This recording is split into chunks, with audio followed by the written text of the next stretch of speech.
आपने अगर एक पौधा भी लगाकर उसको पेड़ में परिवर्तित कर दिया तो समझिए कि आपने प्रकृति का कुछ कर्जा जरूर उतारा है।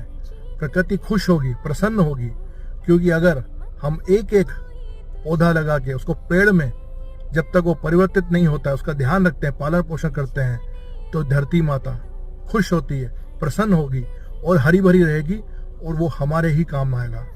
तो एक जरूर पौधा लगाएं, ज़्यादा लगाएं तो बहुत अच्छी बात है, और उसका ध्यान रखें अपने बच्चे की तरह, उसे पाले पोसें और उसको बड़ा होने तक उसकी पूरी देखभाल करें। जय सिया राम।